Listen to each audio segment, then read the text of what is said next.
السلام عليكم ورحمة الله وبركاته. الحمد لله رب العالمين، نحمده ونستعينه ونستغفره ونؤمن به ونتوكل عليه، ونعوذ بالله من شرور أنفسنا ومن سيئات أعمالنا. من يهده الله فلا مضل له ومن يضلل فلا هادي له، وأشهد أن لا إله إلا الله وحده لا شريك له، وأشهد أن محمدًا عبده ورسوله أرسله بالهدى ودين الحق ليظهره على الدين كله ولو كره المشركون. اللهم صل على محمد وعلى آل محمد كما صليت على إبراهيم وعلى آل إبراهيم إنك حميد مجيد. اللهم بارك على محمد وعلى آل محمد كما باركت على إبراهيم وعلى آل إبراهيم إنك حميد مجيد. أما بعد، فإن خير الكلام كلام الله، وخير الهدي هدي محمد صلى الله عليه وسلم، وشر الأمور محدثاتها، وكل محدثة بدعة، وكل بدعة ضلالة. يا أيها الذين آمنوا اتقوا الله حق تقاته ولا تموتن إلا وأنتم مسلمون. أعوذ بالله من الشيطان الرجيم. ولو يؤاخذ الله الناس بظلمهم ما ترك عليها من دابة، ولكن يؤخرهم إلى أجل مسمى، فإذا جاء أجلهم لا يستأخرون ساعة ولا يستقدمون. وهو العليم فلا يعاجل عبده بعقوبة ليتوب من عصيانه، وهو العظيم بكل معنى يوجب تعظيم لا يحصيه من إنسان.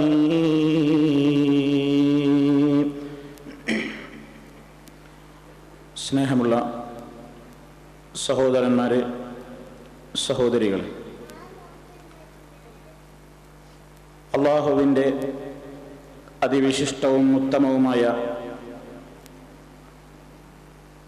നാമങ്ങളെ സംബന്ധിച്ചുള്ള വിശദീകരണമാണ് നടന്നുകൊണ്ടിരിക്കുന്നത്. വിവിധ നാമങ്ങളുടെ അർത്ഥവും ഉദ്ദേശ്യവും ആശയങ്ങളും ഇതിനകം നമ്മൾ വിശദീകരിച്ചു. അല്ലാഹുവിൻ്റെ നാമങ്ങളിൽ അൽ ഹലീം, അതുപോലെ തന്നെ അൽ അലീം എന്നീ രണ്ട് നാമങ്ങളാണ് ഇന്ന് വിശദീകരിക്കാൻ ഉദ്ദേശിക്കുന്നത്. അല്ലാഹു നേരിൻ്റെ മാർഗത്തിൽ ഏറെ മുന്നോട്ട് പോകുവാനും അതനുസരിച്ച് പ്രവർത്തിക്കുവാനുമുള്ള മഹാഭാഗ്യം നമുക്കെല്ലാവർക്കും നൽകി അവൻ്റെ ഇഷ്ടദാസന്മാരുടെ കൂട്ടത്തിൽ നമ്മെ ഏവരെയും ചേർത്തി തരുമാറാകട്ടെ. ഹലീം എന്നത് സഹനമുള്ളവൻ എന്നാണ് അതിൻ്റെ അർത്ഥം. അൽ ഹലീം എന്ന്, അലീം എന്നല്ലാതെ ഐനാണ്, ഇത് ഹലീമാണ്. അൽ ഹലീം എന്ന അള്ളാഹുവിൻ്റെ നാമം സഹനശീലൻ, ധാരാളമായി സഹിക്കുന്നവൻ. 11 തവണയാണ് പരിശുദ്ധ ഖുർആനിൽ അള്ളാഹുവിൻ്റെ നാമമായി ഹലീം എന്ന നാമം ഉപയോഗിച്ചിട്ടുള്ളത്. ഇബ്നു ജരീർ റഹ്മത്തുള്ളാഹി അലൈഹി അദ്ദേഹത്തിൻ്റെ തഫ്സീറിൽ രേഖപ്പെടുത്തുന്നു, ഹലീമുൻ എന്ന് പറഞ്ഞാൽ യഅനി അന്നഹു ദൂ അനാത്തിൻ ലാ യഅ്ജലു അലാ ഇബാദിഹി ബിഉഖൂബത്തിഹിം അലാ ദുനൂബിഹിം. അല്ലാഹു വളരെ സാവകാശത്വമുള്ളവനാണ്, ധൃതി കൂട്ടുന്നവനല്ല. ലാ യഅ്ജലു അലാ ഇബാദിഹി, അവന്റെ അടിമകളുടെ മേൽ അവൻ ധൃതി കൂട്ടുകയില്ല. ബിഉഖൂബത്തിഹിം, അവരെ ശിക്ഷിച്ചുകൊണ്ട്, അലാ ദുനൂബിഹിം, അവരുടെ പാപങ്ങൾക്ക്. അത് തന്നെ അദ്ദേഹം വിശദമായി മറ്റൊരു സ്ഥലത്ത് പറഞ്ഞത് ഇങ്ങനെയാണ്: ഹലീമൻ അമ്മൻ അശ്റക വകഫറ ബിഹി മിൻ ഖൽഖിഹി ഫീ തർക്കിഹി തഅജീൽ അദാബിഹി ലഹു. അവൻ വളരെയേറെ സഹനമുള്ളവനാണ് അല്ലാഹു. അവനിൽ പങ്കു ചേർക്കുന്ന ആളുകളോടും അവനെ തന്നെ നിഷേധിക്കുന്ന ആളുകളോടുമൊക്കെ അവൻ ഏറെ വെറുപ്പുള്ള സംഗതിയാണ് ശിർക്കും കുഫറും. എന്നിട്ട് കൂടി പെട്ടെന്നൊരു നടപടിയെടുക്കുന്നതിന് പകരം അള്ളാഹു അവർക്ക് സാവകാശത്വം നൽകുന്നു. ഇങ്ങനെ ഏതും സഹിക്കാനും ക്ഷമിക്കാനുമുള്ള അപാരമായ കഴിവുള്ളവനാകുന്നു അള്ളാഹു. ഇതാണ് അൽ ഹലീം എന്ന ആ വിശേഷണത്തിന്റെ, അതല്ലെങ്കിൽ അള്ളാഹുവിന്റെ ആ പേരിന്റെ ഒരു ചുരുക്കത്തിലുള്ള ആശയം. ഇനിയും പണ്ഡിതന്മാർ വിശദീകരിച്ച് കാണാം. അസ്ബഹാനി റഹ്മത്തുള്ളാഹി അലൈഹി പറയുന്നു: ഹലീമുൻ അമ്മൻ അസ്വാഹു, അള്ളാഹുവിനോട് ധിക്കാരം കാണിച്ച ആളുകളോടും പടച്ചവൻ സഹനം കാണിക്കുന്നു. പടച്ചതമ്പുരാനോട് എതിര് പ്രവർത്തിച്ചവരോടും അള്ളാഹു വളരെ സഹനം കാണിച്ചു കൊണ്ടിരിക്കുന്നു. ലിഅന്നഹു ലൗ അറാദ അഖ്ദഹു ഫീ വഖ്തിഹി അഖദഹു ഫഹുവ യഹ്ലുമു അൻഹു വയുഅഖിറുഹു ഇലാ അജലിഹി. അവൻ ഉദ്ദേശിക്കുന്നുവെങ്കിൽ ആ സമയത്ത് തന്നെ അതിനുള്ള ശിക്ഷ അങ്ങ് കൊടുക്കാമായിരുന്നു. മനുഷ്യർ ചെയ്യുന്ന ധിക്കാരങ്ങൾക്ക്, തെമ്മാടിത്തങ്ങൾക്ക് അള്ളാഹു ഉദ്ദേശിക്കുകയാണെങ്കിൽ ആ സെക്കൻഡിൽ തന്നെ അങ്ങ് ശിക്ഷിക്കാമായിരുന്നു. പക്ഷേ അവൻ എന്തു ചെയ്യുന്നു? ഫഹുവ യഹ്ലുമു അൻഹു, അവന്റെ സഹനം കാണിക്കുന്നു, അവൻ ക്ഷമ കാണിക്കുന്നു. വയുഅഖിറുഹു ഇലാ അജലിഹി, ഒരു പ്രത്യേക അവധി വരേക്ക് ആ ശിക്ഷ അള്ളാഹു ഇപ്പൊ കൊടുക്കാതെ നീട്ടിവെക്കുകയും ചെയ്യുന്നു എന്നാണ്. അതാണ് വഹുവൽ അലീമു ഫലാ യുആജിലു അബ്ദഹു ബിഉഖൂബത്തിൻ ലിയതൂബ മിൻ ഇസ്യാനി. വഹുവൽ ഹലീം, അല്ലാഹു വളരെയേറെ സഹനശീലനാണ്, വല്ലാതെ സഹിക്കുന്നവനാണ് അല്ലാഹു. ഫലാ യുആജിലു അബ്ദഹു, അവന്റെ അടിമകളോട് അവൻ തിരക്ക് കൂട്ടുന്നില്ല. ബിഉഖൂബത്തിൻ, ശിക്ഷ കൊണ്ട്. എന്തിനാണ്? ഒരു സൗകര്യം ചെയ്തു കൊടുക്കാൻ. ലിയതൂബ മിൻ ഇസ്യാനി, ഈ ധിക്കാരവും തെമ്മാടിത്തൊക്കെ ചെയ്യുന്ന മനുഷ്യൻ ഒന്ന് ഖേദിച്ചെങ്കിലോ, അവനൊന്ന് വീണ്ടും വിചാരമുണ്ടായി ഒന്ന് മടങ്ങിയേക്കാമെങ്കിലോ എന്ന നിലക്ക് അല്ലാഹു സുബ്ഹാനഹു വ തആല അവന് സാവകാശത്വം നൽകുന്നു. ഇനി ഇമാം ഇബ്നു കസീർ റഹ്മത്തുള്ളാഹി അലൈഹി അദ്ദേഹത്തിന്റെ തഫ്സീറിൽ രേഖപ്പെടുത്തുന്ന അർത്ഥം, അല്ലാഹു ഹലീമാണ് എന്ന് പറഞ്ഞാൽ അവൻ തന്റെ അടിമകളെ അവൻ കണ്ടുകൊണ്ടേയിരിക്കുന്നു. അവന്റെ അടിമകളെ അവൻ കാണുന്നുണ്ട്. ഏത് നിലക്ക് കാണുന്നുണ്ട്? വഹും യക്ഫുറൂന ബിഹി വയഅസൂനഹു, അവരെ അല്ലാഹുവിനെ നിഷേധിക്കുന്നവരുണ്ട് അവരുടെ കൂട്ടത്തിൽ. പടച്ചതമ്പുരാന്റെ നിഅമത്തുകളെ നിഷേധിക്കുന്നവരുണ്ട്, അവനെ തന്നെ നിഷേധിക്കുന്നവരുണ്ട്. വയഅസൂനഹു, അവനെ അനുസരണക്കേട് കാണിച്ച് ജീവിക്കുന്നവരെയും അവൻ കണ്ടുകൊണ്ടിരിക്കുന്നു. എന്നിട്ടും വഹുവ യഹ്ലുമു, അവൻ സഹനം കാണിക്കുന്നു, അവരെ ശിക്ഷിക്കാതെ. ഫയുഅഖിറു വയുൻദിറു, അവരെ പിന്തിച്ചിടുന്നു, അവർക്ക് കാലതാമസം നൽകുന്നു. വയുഅജ്ജിലു വലാ യഅ്ജലു, അവർക്കൊരു അവധി വരെ അവരെ നീട്ടിയിടുന്നു, തിരക്ക് കൂട്ടുന്നില്ല അവരെ ശിക്ഷിക്കാൻ. ഇത് അള്ളാഹു ചെയ്യുന്ന ഏറ്റവും വലിയ ഒരനുഗ്രഹമാകുന്നു എന്ന് ഇബ്നു കസീർ റഹ്മത്തുള്ളാഹി അലൈഹി രേഖപ്പെടുത്തുന്നു. ഇനി ഇമാം സഅദി രേഖപ്പെടുത്തുന്നത് അല്ലദീ യദുറു അലാ ഖൽഖിഹി നിഅമല്ലാഹിറ വൽ ബാത്തിന. പടച്ചതമ്പുരാന്റെ ഈ വിശേഷണത്തിന്റെ, ഈ പേരിന്റെ ആശയങ്ങളാണ് ഈ പറയുന്നത്. അല്ലാഹു ഹലീമാണെന്ന് പറഞ്ഞാൽ അല്ലദീ യദുറു അലാ ഖൽഖിഹി, അവൻ അവന്റെ അടിമകളുടെ മേൽ ചൊരിഞ്ഞുകൊണ്ടേയിരിക്കുന്നു. നിഅമല്ലാഹിറത വൽ ബാത്തിന, നമുക്ക് കാണാൻ കഴിയാവുന്ന ബാഹ്യമായ അനുഗ്രഹങ്ങളെയും നമുക്ക് കാണാനോ മനസ്സിലാക്കാനോ സാധിക്കാത്ത ആന്തരികമായ ഒരുപാട് അനുഗ്രഹങ്ങളെയും സൃഷ്ടികൾക്ക് അവൻ ചൊരിഞ്ഞു കൊടുക്കുന്നു. ഏത് സ്ഥിതിയിൽ? പടച്ച തമ്പുരാന്റെ ഈ അനുഗ്രഹങ്ങളൊക്കെ ആസ്വദിക്കുന്ന അനുഭവിക്കുന്ന അടിമകൾ അവനോട് മുഴുത്ത ധിക്കാരമാണ് പ്രവർത്തിക്കുന്നത്. എന്നിട്ടും അതുപോലെ തന്നെ അവൻ പറഞ്ഞ ഒരു കാര്യങ്ങളും അംഗീകരിക്കാതെ അവനോട് ഏറ്റവും വലിയ അനുസരണക്കേടിലാണ് ഈ ആളുകൾ എന്നിരിക്കെ തന്നെയും അല്ലാഹു ധാരാളമായി അനുഗ്രഹങ്ങൾ, ഇങ്ങനെ ബാഹ്യവും ആന്തരികവുമായ അനുഗ്രഹങ്ങൾ വാരിക്കോരി കൊടുത്തുകൊണ്ടിരിക്കുന്നു.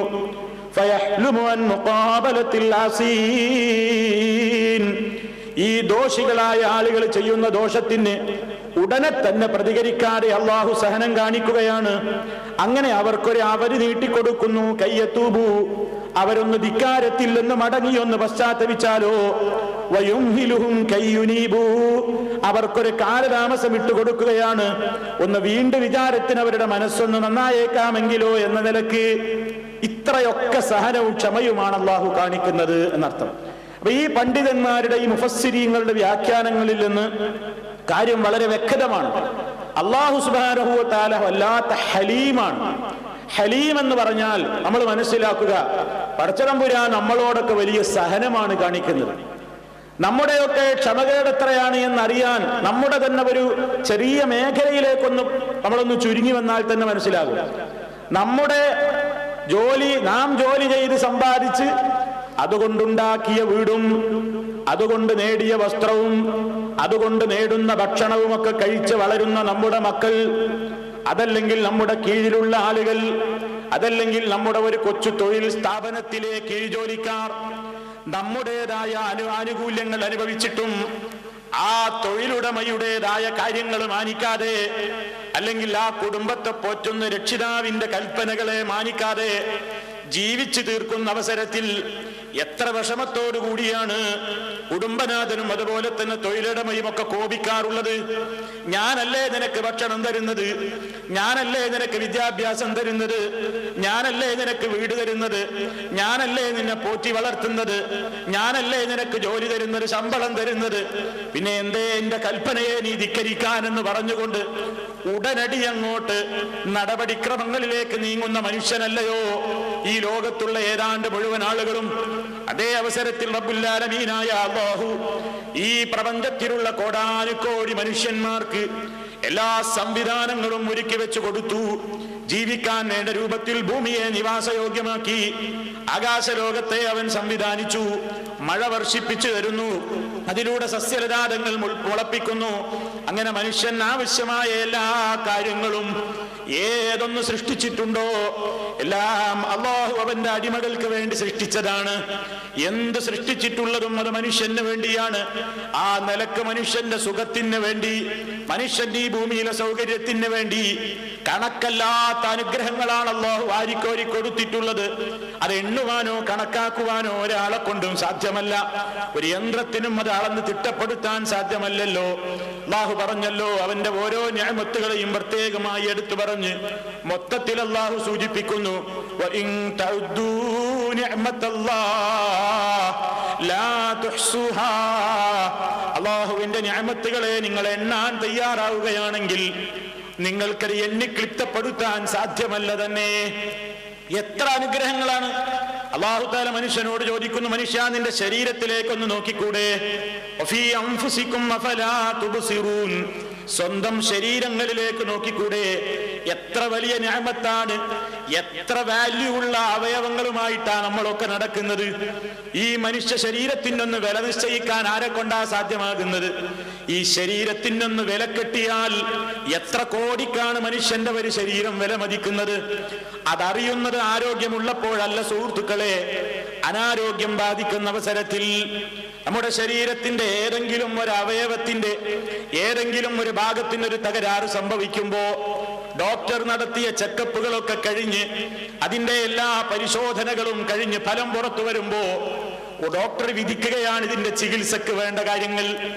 ഒരു കിഡ്നിക്ക് എന്തെങ്കിലും ചെറുതായിട്ടൊന്ന് സംഭവിച്ചാൽ 2 കിഡ്നി ഉണ്ടല്ലോ ഓരോ മനുഷ്യനും. എന്തെങ്കിലും ഒന്ന് സംഭവിച്ചു കഴിഞ്ഞാൽ ഇന്ന് ആ മേഖലയിൽ ലക്ഷങ്ങളാണ് മനുഷ്യൻ ചെലവഴിക്കേണ്ടി വരുന്നത്.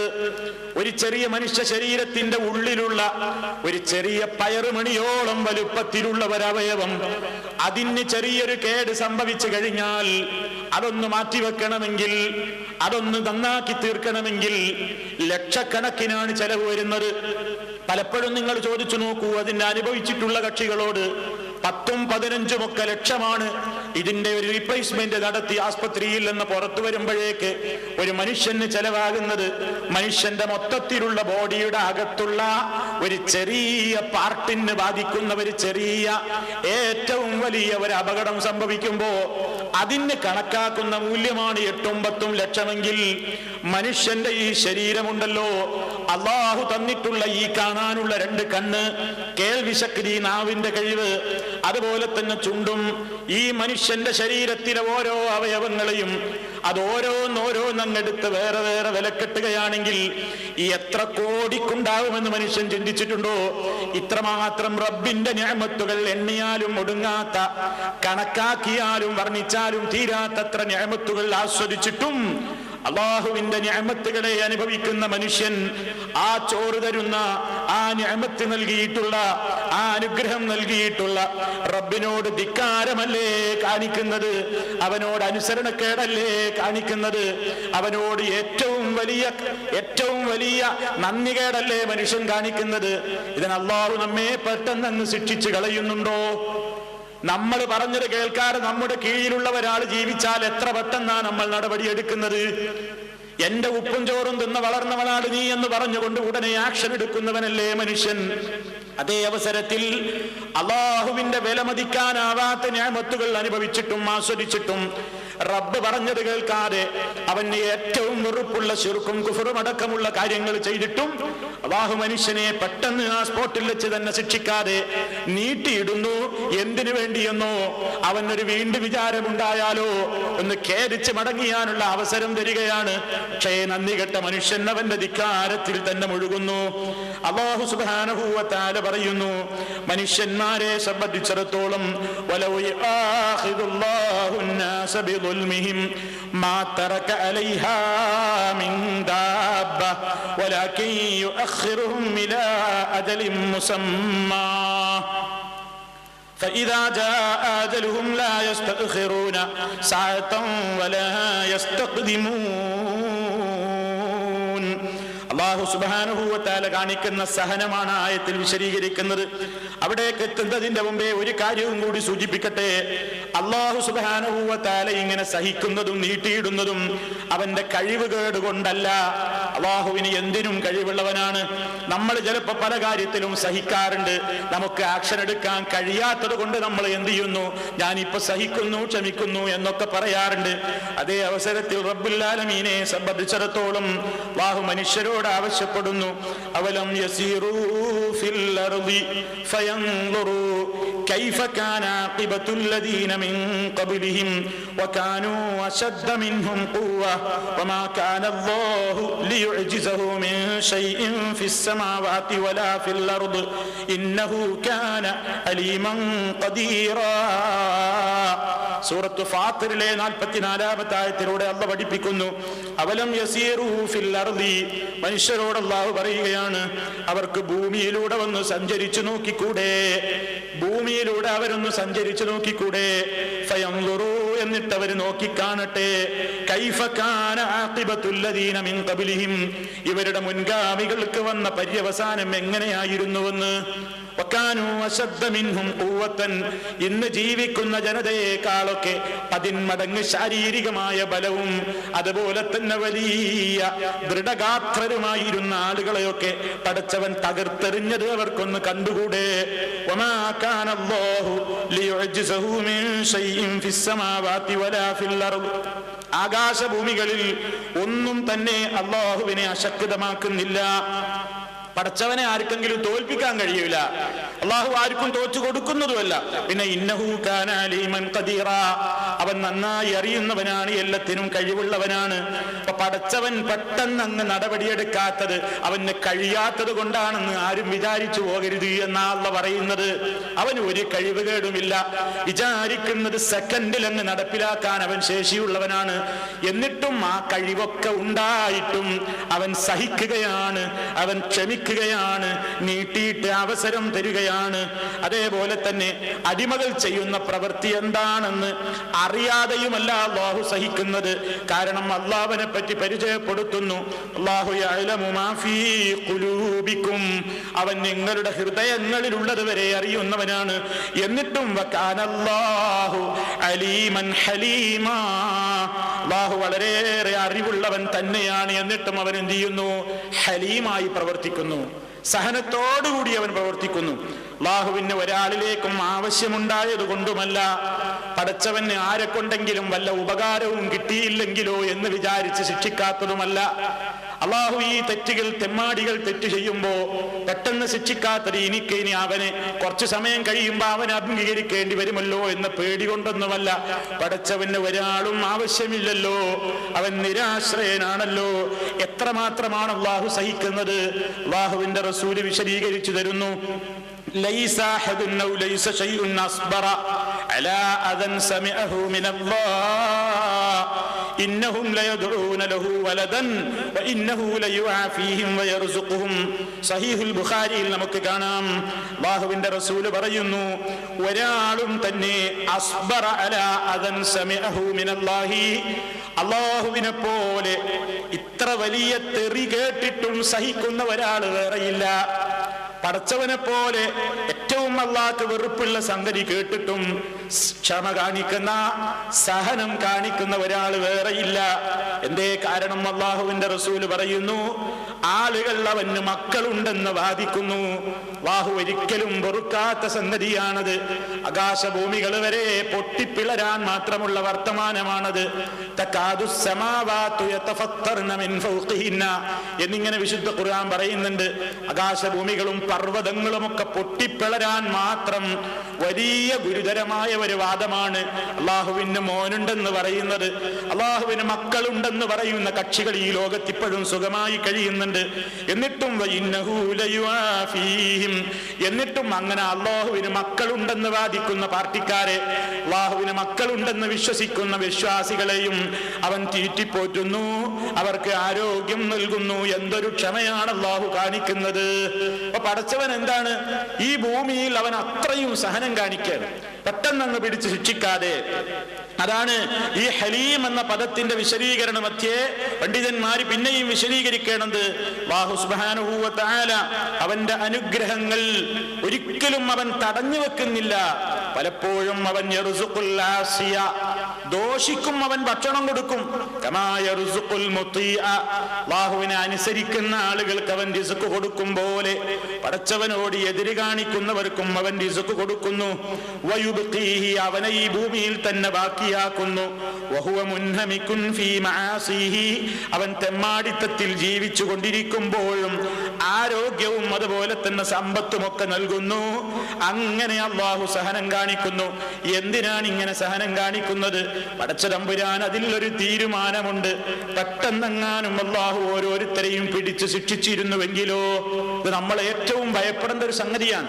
അല്ലാഹു പറയാണ്, വലൗ യുആഖിദുല്ലാഹു الناس, അല്ലാഹു മനുഷ്യരെ പിടികൂടുകയായിരുന്നുവെങ്കിൽ, അല്ലാഹു മനുഷ്യരെ പിടിച്ച് ശിക്ഷിക്കുകയായിരുന്നുവെങ്കിൽ, ബിളുൽമിഹിം, അവർ ചെയ്യുന്ന ളുൽമ കാരണമായി ഞാനും നിങ്ങളും അടക്കമുള്ള കോടാനുകോടി മനുഷ്യന്മാര് അല്ലാഹുവിന്റെ അനുഗ്രഹങ്ങളെ ആസ്വദിച്ചിട്ടും അനുഭവിച്ചിട്ടും അവൻ പറഞ്ഞത് കേൾക്കാതെ ജീവിക്കുമ്പോഴും പടച്ചവൻ എന്തേ പിന്നെയും നമുക്ക് അന്നം തരുന്നു?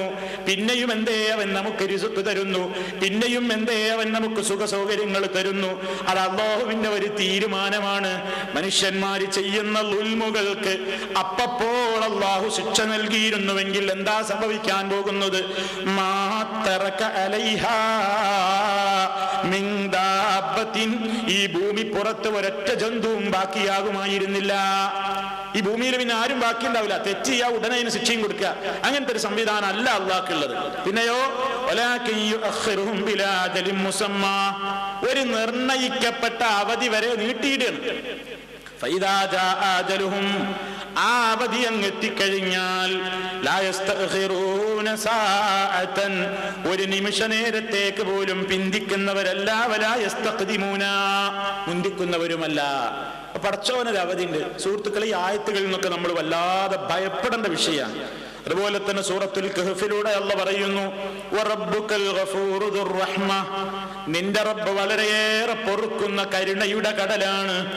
ലൗ യുആഖിദുഹും ബിമാ കസബൂ, മനുഷ്യന്മാരെ സമ്പാദിക്കുന്ന തിന്മ നിമിത്തം അല്ലാഹു അവരെ പിടികൂടുകയായിരുന്നുവെങ്കിൽ ലഅജ്ജല ലഹുമുൽ അദാബ്, ശിക്ഷ ഉടനെ തന്നെ അവർക്ക് അങ്ങ് കൊടുക്കുമായിരുന്നു. പക്ഷേ അല്ലാഹുവിനെ അങ്ങനെ അതേ അവസരത്തിൽ തന്നെ പെട്ടെന്ന് അങ്ങ് ശിക്ഷിക്കുന്ന ഒരു പണിയില്ല. ബല്ലഹും മൗഇദുൻ, അവർക്കൊരു നിശ്ചിത അവധി കൊടുക്കുന്നു. ആ അവധി അങ്ങ് എത്തിക്കഴിഞ്ഞാൽ പിന്നെ ലയജിദൂ മിൻ ദൂനിഹി മൗഇലാ, പിന്നെ രക്ഷ പ്രാപിക്കാവുന്ന ഒരു സ്ഥലവും പിന്നെ അവർക്ക് കണ്ടെത്താൻ സാധ്യമല്ല. അപ്പൊ ഇതാണ് അള്ളാഹുവിന്റെ ഹലീം എന്ന പേരിൽ നിന്ന് നമ്മൾ മനസ്സിലാക്കേണ്ടത്. നമ്മൾ അള്ളാഹുവിനെ എത്ര തെറ്റും ധിക്കാരമൊക്കെ ചെയ്തിട്ടും പലരും വിചാരിക്കുന്ന, തെറ്റിദ്ധരിച്ചു പോകുന്ന ഒരു സാഹചര്യമാണിത്. ഞാൻ നിസ്കരിച്ചിട്ടില്ലെങ്കിൽ എന്ത്, ഞാൻ നോമ്പെടുത്തിട്ടില്ലെങ്കിൽ എന്ത്, ഞാൻ പലിശക്ക് പണം കൊടുത്താൽ എന്ത്, ഞാൻ ഹറാമിലൂടെ ധനം നേടിയാൽ എന്ത്, എന്റെ സുഖത്തിനൊരു കുറവുമില്ലല്ലോ, എന്റേതായ സൗകര്യങ്ങൾക്കൊരു കുറവും വന്നിട്ടില്ലല്ലോ, അപ്പൊ അതൊന്നും അള്ളാഹു അത്ര കാര്യമായി എടുത്തിട്ടില്ല എന്ന് ചിന്തിച്ചുകൊണ്ട് ധിക്കാരത്തിൽ തന്നെ ജീവിക്കുന്ന ആളുകളോട് അള്ളാഹു ഓർമ്മപ്പെടുത്തുന്നു, റബ്ബ് നിനക്ക് അവസരം നീട്ടിത്തരുന്നത് കണ്ടിട്ട് നീ വഞ്ചിതനാവണ്ട. അല്ലാഹു ഒന്നും അറിയാത്തവനല്ല, നിന്നെപ്പറ്റി മനസ്സിലാകാഞ്ഞിട്ടുമല്ല. പക്ഷേ അവൻ ഒരു അവധി ഇങ്ങനെ നീട്ടിത്തരികയാണ്. ആ അവധി അങ്ങ് എത്തിക്കഴിയുമ്പോ ഒരു പിടുത്തമുണ്ട്. ആ പിടുത്തത്തിൽ നിന്ന് രക്ഷപ്പെടാൻ നിനക്ക് സാധ്യവുമല്ല. ഈ കാര്യം അറിയാതെ അള്ളാഹുവിനെ പരിഹസിച്ച കക്ഷികളുണ്ട്. ഇവർ റസൂലുള്ളാഹിനോടൊക്കെ ചോദിച്ചിട്ടുണ്ട്. അപ്പൊ മക്കയിലുണ്ടായിരുന്ന കാഫിറുകൾ അല്ലാഹു സുബ്ഹാനഹു വ തആല അവർക്ക് പെട്ടെന്നങ്ങ് ശിക്ഷ കൊടുക്കാതായപ്പോ റസൂലുള്ളാഹിനോട് വന്നിട്ട് അവർ ധിക്കാരത്തോടു കൂടി ആവശ്യപ്പെടുന്ന ഒരു രംഗം ഖുർആൻ പറയുന്നുണ്ട്. മുഹമ്മദ് നബി സല്ലല്ലാഹു അലൈഹി വസല്ലം അവരോട് മുന്നറിയിപ്പ് നൽകി, നിങ്ങൾ അല്ലാഹുവിനെ മാത്രം ആരാധിക്കണം, ശിർക്ക് ചെയ്യരുത്, നിങ്ങൾ കാഫിറുകളാവരുത്, അല്ലാഹുവിന്റെ നിഅമത്തുകളെ ആസ്വദിച്ചും അനുഭവിച്ചും നിങ്ങൾ ശാക്കിറുകളാവണം, നന്ദിയുള്ളവരാകണം എന്ന് പറഞ്ഞപ്പോ അവരിലുള്ള അല്ലെങ്കിൽ നിങ്ങൾക്ക് കടുത്ത ശിക്ഷ വരാനിരിക്കുന്നു എന്ന് പറഞ്ഞപ്പോ എന്താ അത് പെട്ടെന്ന് വരാത്ത, ശിക്ഷ ഒന്ന് കാണട്ടെ എന്നിങ്ങനെ അവരാവശ്യപ്പെട്ടു എന്ന് ഖുർആൻ പറയുന്നുണ്ട്. വഖാലൂ, അവര് പറഞ്ഞു, റബ്ബനാ, ഞങ്ങളുടെ റബ്ബേ, അജ്ജിൽ ലനാ ഖിത്തനാ ഖബ്ല യൗമിൽ ഹിസാബ്, വിചാരണ നാളിന്റെ മുമ്പേ ഞങ്ങളുടെ ശിക്ഷയുടെ വിഹിതം ഇങ്ങ് തന്നാട്ടെ എന്ന ഒരു പരിഹാസ രൂപത്തിൽ ആവശ്യപ്പെട്ടു. റസൂലുള്ളാഹിയുടെ മുമ്പിൽ ഒന്നുകൊണ്ട് അവര് പറയുന്നു, ഇദ് ഖാലുല്ലാഹുമ്മ ഇൻ കാന ഹാദാ ഹുവൽ ഹഖ്ഖു മിൻ ഇൻദിക ഫഅംതിർ അലൈനാ ഹിജാറതൻ മിനസ് സമാഇ അവ ഇത്തിനാ ബിഅദാബിൻ അലീം. അല്ലാഹുവേ, ഈ പറയുന്നതൊക്കെ സത്യമാണെങ്കിൽ ഞങ്ങളുടെ മേലെ ആകാശത്ത് നിന്ന് കല്ലുമഴ പെയ്തോട്ടെ, അല്ലെങ്കിൽ വേദനയുറ്റ ശിക്ഷ ഇങ്ങ് വന്നോട്ടെ എന്നൊക്കെ അവർ തിരക്ക് കൂട്ടിയിരുന്നു എന്ന് പരിശുദ്ധ ഖുർആൻ പറയുന്നുണ്ട്. അപ്പോ അള്ളാഹുവിന് ഈ ഒരു സമ്പ്രദായം, ഇങ്ങനെ ഒരു സഹനം കാണിക്കുക, ശിക്ഷ പെട്ടെന്ന് നടപ്പിലാക്കാതെ അങ്ങ് നീട്ടിയിടുക, ഇത് ദുനിയാവിലേ ഉള്ളൂ. ഓരോരുത്തരും ഇപ്പൊ നമ്മൾ അള്ളാഹുവിനോട് തെറ്റ് ചെയ്തു അപ്പൊ തന്നെ പഠിച്ചോ ശിക്ഷ എന്നാ നമ്മൾ ഈ ഭൂലോകത്തുനിന്ന് ഔട്ടാകും. അത്രമാത്രം ധിക്കാരമാണ് മനുഷ്യൻ ചെയ്തുകൊണ്ടിരിക്കുന്നത്. ഓരോരുത്തരും ചെയ്യുന്നതിന് അപ്പൊ തന്നെയാണ് കൂലി കൊടുക്കുക, അപ്പൊ തന്നെ അള്ളാഹ് അങ്ങ് ശിക്ഷിക്കുക. ഈ ഭൂമി പുറത്ത് ഒരാളുണ്ടാവില്ല എന്നാ അള്ളാഹ് പറയുന്നത്. അതുകൊണ്ട് അള്ളാഹു നീട്ടിയിടാണ്. അപ്പൊ നീട്ടിയിടുന്നത് കാണുമ്പോൾ നമ്മളിങ്ങനെ വിചാരിക്കണത്, ഓ പടച്ചോൻ വലിയ കുഴപ്പമൊന്നുമില്ല, അള്ളാഹുവിന് എന്നോട് ദേഷ്യം കോപമൊന്നുമില്ല, ഉണ്ടെങ്കിൽ ഇപ്പൊ ഞാൻ ഇത്രയൊക്കെ ധിക്കാരം ചെയ്തിട്ടും എനിക്കൊരു കുഴപ്പമില്ലല്ലോ, എനിക്ക് എല്ലാ സുഖങ്ങളും സൗകര്യങ്ങളും വർദ്ധിക്കല്ലാതെ കുറഞ്ഞിട്ടില്ലല്ലോ എന്ന് ഇതിനെ സംബന്ധിച്ച് ചിന്തിക്കാതെ മനുഷ്യൻ വഞ്ചനയിൽ അകപ്പെടുകയാണ് എന്നാണ് അല്ലാഹു സുബ്ഹാനഹു വ തആല ഓർമ്മപ്പെടുത്തുന്നത്. അപ്പൊ പടച്ചവന്റെ ഈ ഹിൽമ്, അവന്റെ ഈ സഹനശീലം അള്ളാഹു മനുഷ്യന് ചെയ്തു കൊടുത്ത ഏറ്റവും വലിയൊരു അനുഗ്രഹം അനുഗ്രഹമായിട്ടാണ് കാണേണ്ടത്. അതേ അവസരത്തിൽ ഈ ഹിൽമ് എന്ന ഗുണം അല്ലാഹു സുബ്ഹാനഹു വ തആല അവന് വിശേഷിപ്പിച്ച ഈ ഹലീം എന്ന പേര് സൃഷ്ടികൾക്കും വിശേഷിപ്പിച്ചിട്ടുണ്ട്. അത് ഖുർആനിലുമുണ്ട്, ഹദീസിലുമുണ്ട്. പക്ഷേ അത് പദപരമായ ഒരു സാദൃശ്യം മാത്രമേയുള്ളൂ, പദത്തിലുള്ള ഒരു തുല്യതയല്ലാതെ അല്ലാഹു ഹലീമാണ് എന്ന് പറയുന്നതും ഏതെങ്കിലും ഒരു മനുഷ്യൻ ഹലീമാണ് എന്ന് പറയുന്നതും യാതൊരു നിലക്കും തുല്യമല്ല. പടച്ചതമ്പുരാൻ ചെയ്യുന്ന അവന്റെ സഹനശീലം, സൃഷ്ടികളിൽ കാണുന്ന സഹനശീലം ചെറുപ്പത്തിൽ അതില്ല, കുറെ കഴിയുമ്പോഴാണ് മനുഷ്യനിൽ വിവേകമുണ്ടാകുന്നത്. അതേപോലെ തന്നെ നല്ല സഹനശീലമുള്ള മനുഷ്യൻ തന്നെ രോഗിയായാൽ അവന്റെ സഹനവും ക്ഷമയും ഒക്കെ പമ്പ കിടക്കാറുണ്ട്. ദേഷ്യം പിടിച്ചാൽ അവന്റെ സഹനം നഷ്ടപ്പെടാറുണ്ട്.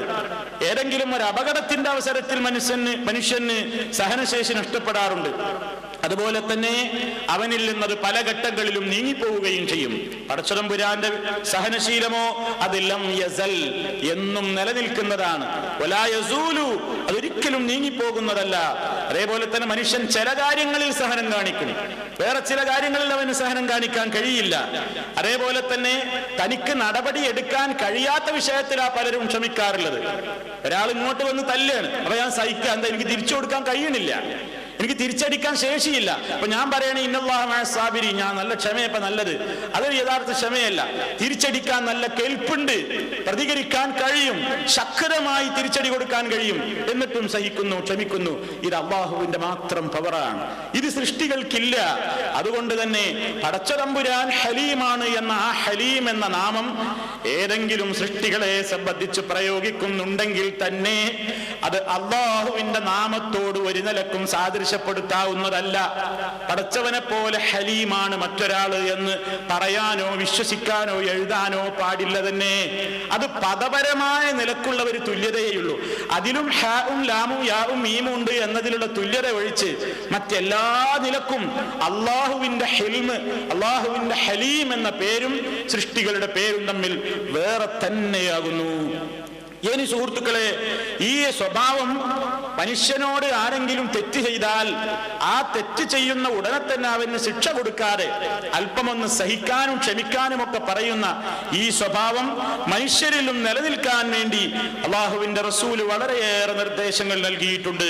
ഇമാം ഖുർത്തുബി അദ്ദേഹം രേഖപ്പെടുത്തുകയാണ്, ഫമിനൽ വാജിബി അലാ മൻ അറഫ അന്ന റബ്ബഹു ഹലീമുൻ അലാ മൻ അസാഹു അൻ യഹ്ലുമ ഹുവ അലാ മൻ ഖാലഫ അംറഹു.